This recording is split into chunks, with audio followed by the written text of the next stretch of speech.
Por el Movimiento al Socialismo, el señor Luis Arce, a quien lo saludo. Don Luis, ¿cómo está? Muy buenos días, bienvenido. Buenos días, Vania, un gusto saludarla. Bien, don Luis, empecemos hablando, por favor, de la situación actual del país, el tema económico que preocupa a muchos. ¿Qué evaluación hace, tomando en cuenta que usted fue exministro de esta área? Bueno, yo creo que la economía está cayendo, pero aceleradamente. Producto de dos factores. Uno es las desacertadas medidas de política económica que este gobierno de facto ha tomado desde noviembre del año pasado. Voy a pasar a enumerar más adelante cuáles son. Y el segundo factor tiene que ver necesariamente con la pandemia desde marzo de esta presente gestión también. Miren, en el tema de las equivocaciones que ha cometido en noviembre sin coronavirus, porque es fácil poder poner toda la culpa, echar toda la culpa hacia el coronavirus para la economía desacelerada y destrozada, pero en realidad hay que buscar los orígenes en el mes de noviembre, cuando este gobierno primero tomó una decisión absolutamente equivocada de frenar la inversión pública. Ese es un tema que lo hemos arrastrado y lo seguimos arrastrando. Por eso es que en este documento que nosotros presentamos a la población en el mes de abril, ¿no? Primero la vida, ahí planteamos nosotros inmediatamente la reactivación de este indicador que es muy importante para la población, no solamente porque genera movimiento económico, sino estaban en curso inversiones para municipios, gobernaciones y recursos para las propias universidades que lamentablemente hoy no están llegando.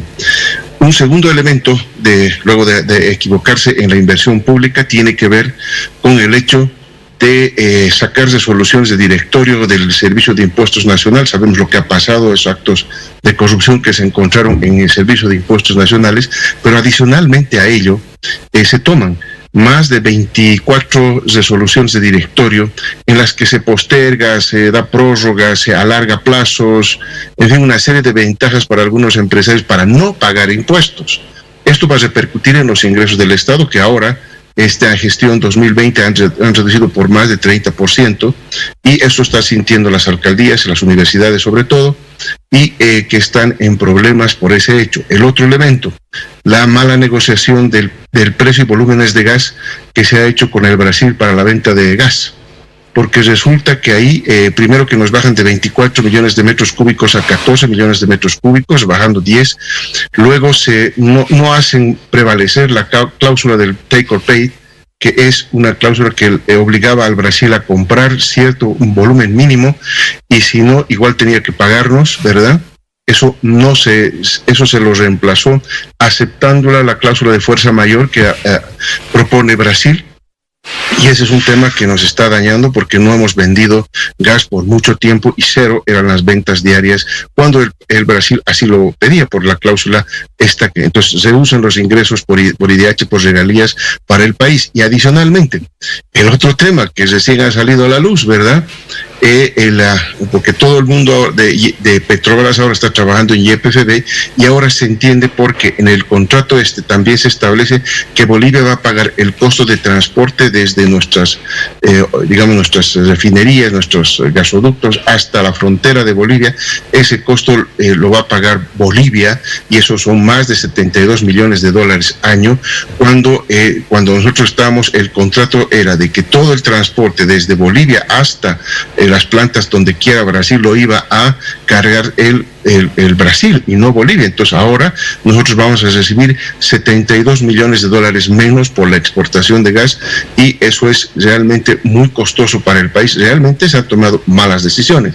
El otro tema, la planta de urea que nosotros teníamos funcionando y exportando urea, la han cerrado desde noviembre y no la han abierto hasta ahora, ¿no? Donde claramente hemos perdido, en mi cálculo, más de 120 millones de dólares. Entonces, miren ustedes la danza de millones. Sume 120, 72 millones, en fin. Ya estamos hablando de sumas realmente grandes de pérdidas que está ocasionando la mala gestión de este gobierno. Y eso no es todo.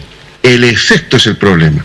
El efecto en el bolsillo de los bolivianos, el efecto en la economía, que eso es irreparable, eso toma mucho más tiempo. Es muy fácil tomar medidas para destruir la economía, pero tomar medidas acertadas que reactiven por un lado, porque hay cosas que hay que reactivar, pero hay otras que hay que reconstruir en la economía boliviana para volver a tener esos índices de crecimiento, volver a hacer la economía con mayor crecimiento, reducir la pobreza, aumentar el empleo, o si ustedes quieren disminuir el desempleo, cerrar la brecha entre ricos y pobres con la política redistributiva del ingreso que se estaba aplicando desde el 2006 en el país. En otras palabras, en todo este tiempo hemos retrocedido mucho del avance que habíamos hecho en economía en los últimos 14 años. Ahora, el señor Mesa dijo que el próximo gobierno enfrentará una de las peores crisis económicas de la historia de Bolivia. Culpa a los 14 años del MAS y al actual gobierno. ¿Qué dice usted? Bueno, miren, nosotros cuando hemos recibido el país el 2006, en enero del 2006, el país estaba prácticamente quebrado. La situación estaba muy complicada, muy similar a lo que hemos visto ahora, sin ingresos, sin generación de capacidad de aparato productivo. En fin, por lo menos ahora tenemos algunas empresas públicas que pueden ser un motor de reactivación, porque eso hemos hecho en 14 años, reforzar la empresa privada, lo que el señor Mesa y todos los neoliberales que estuvieron de turno en el gobierno no lo hicieron en el pasado. Por lo tanto, si se saben utilizar las cosas que se han avanzado hasta ahora, vamos a poder salir adelante, sin duda alguna. Es cuestión de manejar adecuadamente. Nosotros nunca nos hemos quejado, usted nunca me ha visto en la televisión en enero, en febrero, quejarme de cómo he recibido el país. No, nosotros nos hemos dedicado a sacar al país adelante trabajando todos los días y de manera continua, y lo hemos hecho. Así como hemos hecho en el pasado y hemos recuperado la economía para el país de un país quebrado, así nos dejaron los neoliberales, nosotros estamos seguros de que trabajando también vamos a salir adelante en esta nueva pandemia y con todos los problemas que tenemos en el país. Señor Arce, hablemos de otro tema, la salud, que nos preocupa a los bolivianos. ¿Cómo ve usted actualmente el sistema sanitario ante esta emergencia? ¿Cree que el movimiento al socialismo, el gobierno de Evo Morales, ha dejado en óptimas condiciones al país en este tema? Bueno, yo creo que ningún país de América Latina y de África tiene o ha hecho un nivel óptimo de salud. Hay excepciones, como el caso cubano, que es realmente excepcional en materia de salud. Miren ustedes los índices de mortalidad que tiene Cuba, por ejemplo, ¿no? En este último manejo de pandemia. Realmente es impresionante, felicitamos ahí. Y hay otros países que también lo han hecho bien, como el caso de Uruguay, que es un gobierno de derecha, todos sabemos, pero lo han hecho bien y hay que ver las cosas buenas que se hacen en otros países con buenos resultados. Eso no podemos decir, por supuesto, en Bolivia. Aquí tenemos los peores resultados. Miren ustedes, no solamente el índice de mortalidad que nosotros hemos criticado hace tiempo, que era muy alta para la media en América Latina, que ha salido ya inclusive publicaciones extranjeras al respecto, sino la falta de pruebas. Esto se sabía en el mes de enero, porque esto es una pandemia muy particular que tiene sus características y por lo tanto un gobierno debería dotarse de todo lo que se necesitaba para enfrentar los síntomas de esta pandemia que se conocían ya en diciembre del año pasado, donde arranca esta pandemia en la China, pero que en enero de este presente año 2020 la OMS ya sacó una alerta a todos los países de esta pandemia y no se tomaron previsiones en el país. Estamos hablando del mes de enero, febrero. En marzo ya tenemos los primeros casos acá. Hay equivocaciones. Primero decretan cuarentena parcial, luego recién hacen la cuarentena total, y se supone que durante ese periodo de tiempo de la cuarentena, un gobierno lo que tiene que hacer es incrementar la capacidad instalada que tiene para enfrentar los síntomas y lo que este virus particular, esta pandemia en particular necesita. Estamos hablando de unidades de terapia intensiva, estamos hablando de elementos de bioseguridad para los médicos, enfermeras y en el caso boliviano, policías, fuerzas armadas. Estamos hablando de las pruebas para detectar el coronavirus. Estamos hablando de todo ese equipamiento que se necesitaba y que debía haberse comprado con anticipación, calculando el posible efecto que tenía en nuestro país esa pandemia.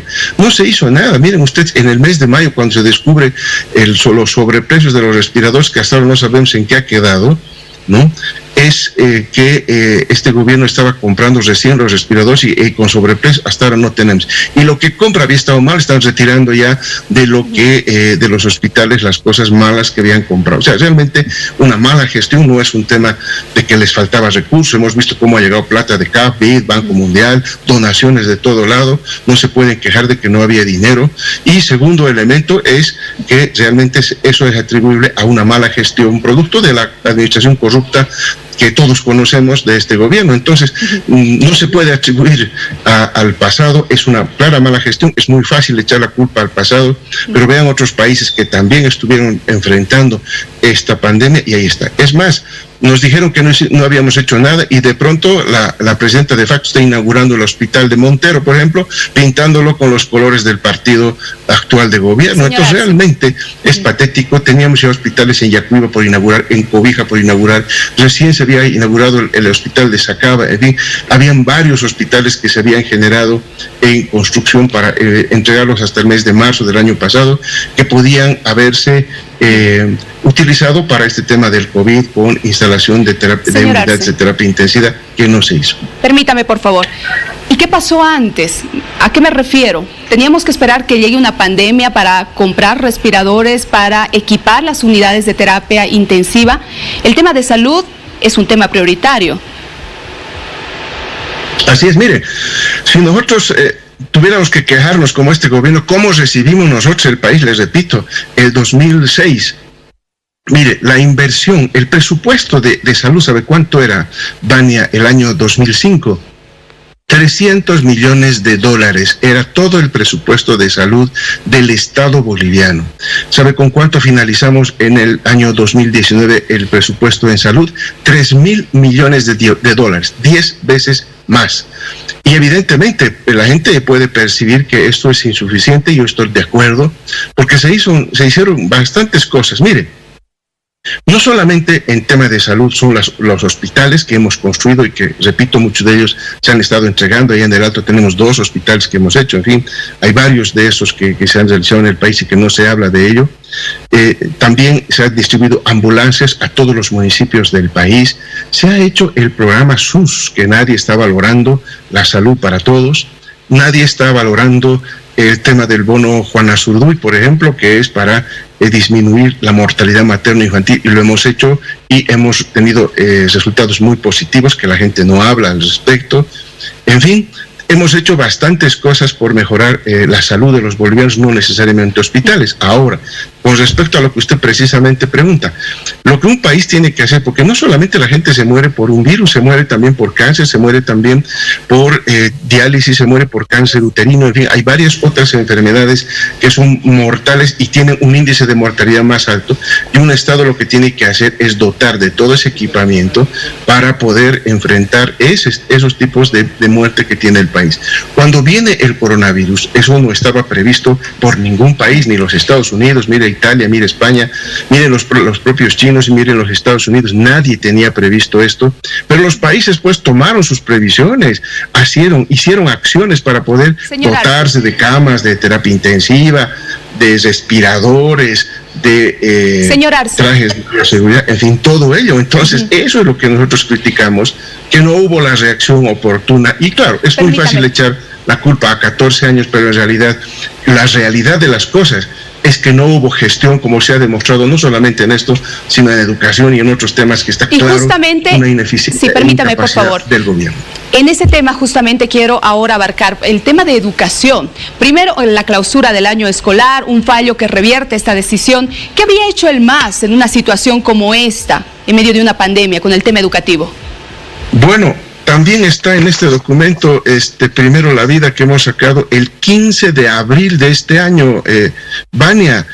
Nosotros hemos sacado este documento que tiene todo, no solamente es el tema de economía, es el tema de salud, es el tema de educación, es el tema del medio ambiente, es el tema de muchos temas que estaban relacionados con la pandemia, que nosotros veíamos con mucha preocupación que el gobierno no atendía, y nosotros ya lo anticipamos. Muchas de las cosas que están aquí en este documento, que yo invito a leer a la población, era la propuesta del Movimiento al Socialismo para enfrentar la pandemia. Ahí está, por ejemplo, que hoy vemos que muchos están pidiendo el internet gratuito para educación. Lo planteamos nosotros en abril, no nos hicieron caso.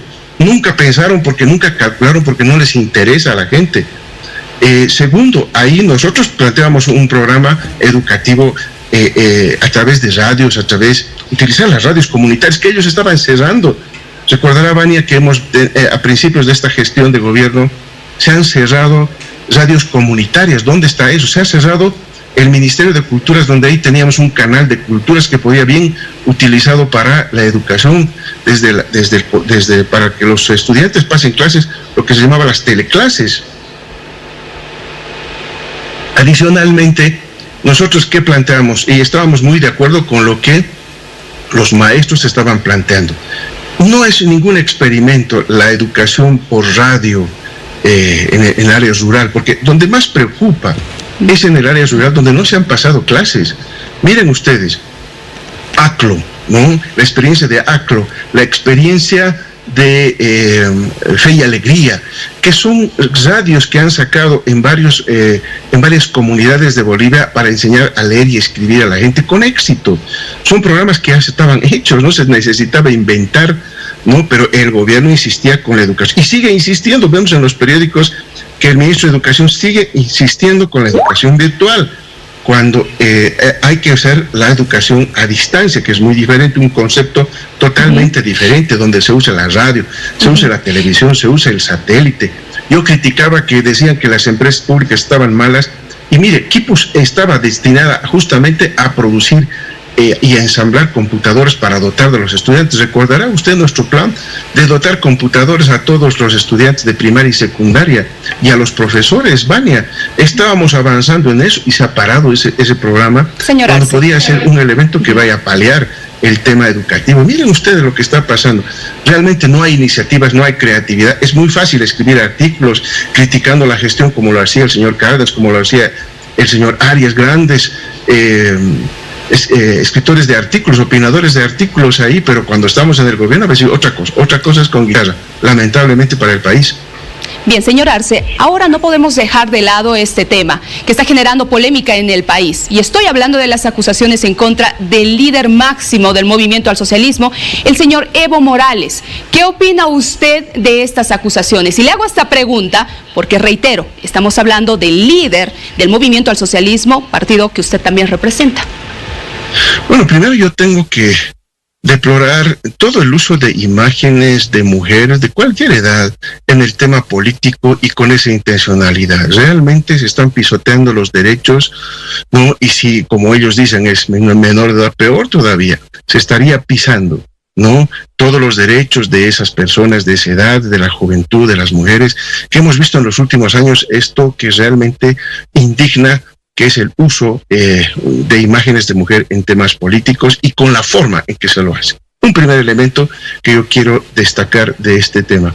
Un segundo tema, queda claro que esto es un tema que no involucra para nada al movimiento al socialismo ni al binomio que está en la candidatura en las elecciones. Este es un tema que corresponde al ámbito privado, ¿no? Habrá un acusador que presente sus pruebas, habrá un acusado que se defienda, y en medio, nuevamente, ellos hablan de una menor de edad, y miren, cualquiera que sea la condición de la edad, tiene que respetarse los derechos de esas personas. No por un interés político, lo que fuera, se puede utilizar ese tipo de cosas.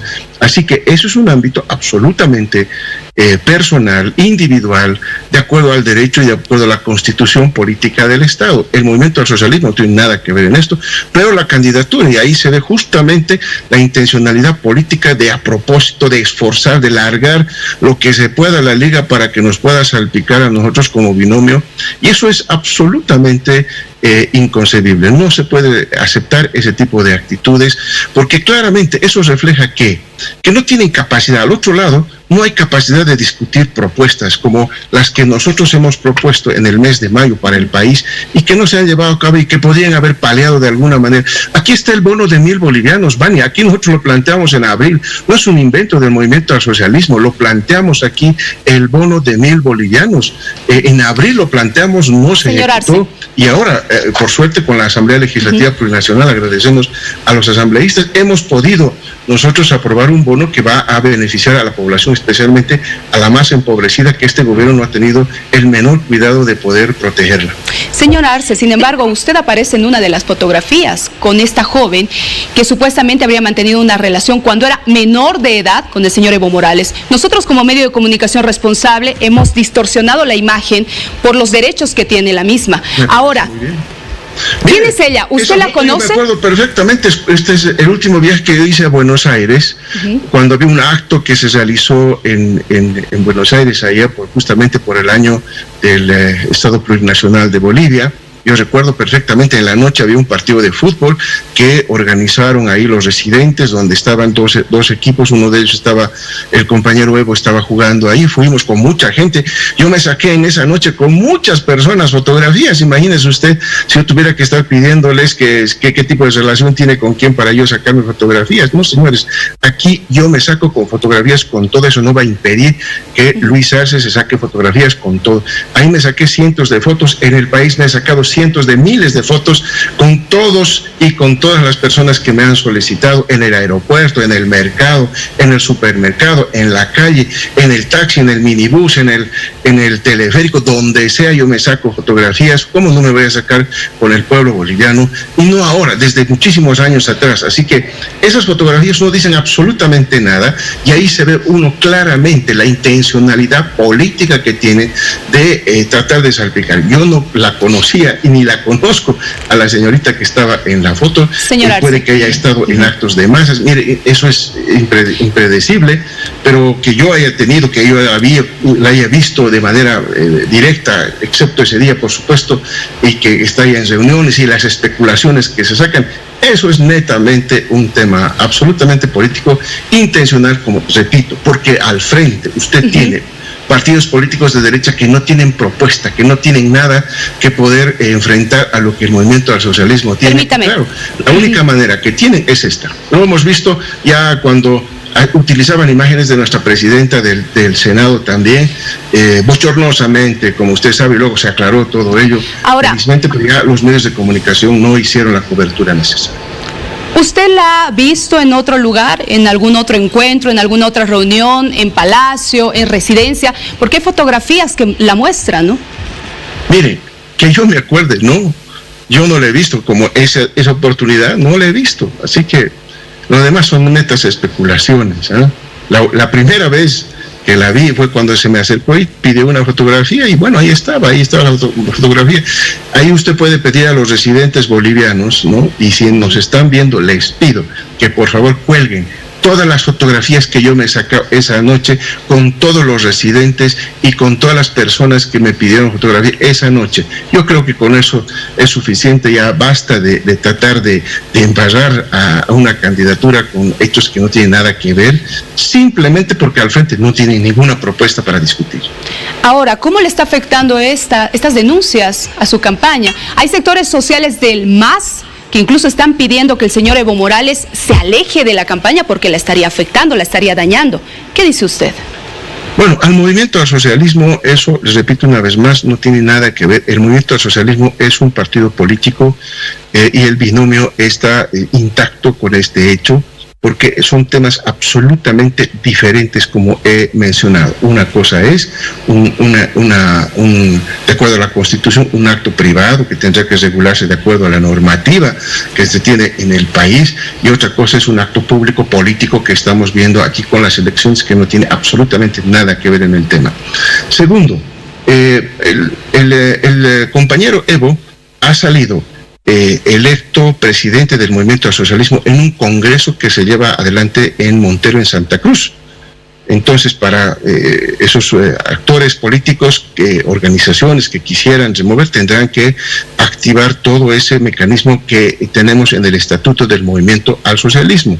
Lo mismo, el compañero Evo, en un ampliado en Cochabamba, en el Coliseo de las Heroínas, con un lleno total, ha sido elegido como jefe de campaña para estas elecciones. Esa misma reunión es el mecanismo interno orgánico que se tendrá que utilizar si es que las organizaciones sociales así lo determinan.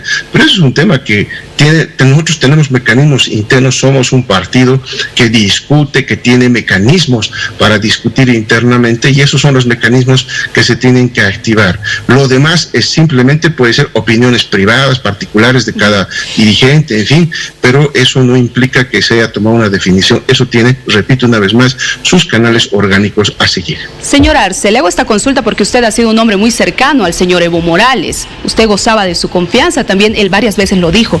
Hay denuncias muy graves. Hay madres de familia que han señalado que incluso el señor Evo Morales supuestamente seleccionaba a menores de edad que eran llevadas por sus propias madres a estas reuniones políticas. ¿Usted conoce de esto? ¿Qué opina además? Y le estoy preguntando por un tema también ético y moral, ¿no? No, totalmente, ¿no? Y nuevamente, qué pena que nuevamente se utilicen a las mujeres en este tema con ese propósito, que está muy claro detrás. Mire, Luis Arce ha sido ministro de Economía. Yo no estaba todo el día con el presidente Evo, yo no iba a sus viajes todos los días y todo el tiempo con el presidente Evo.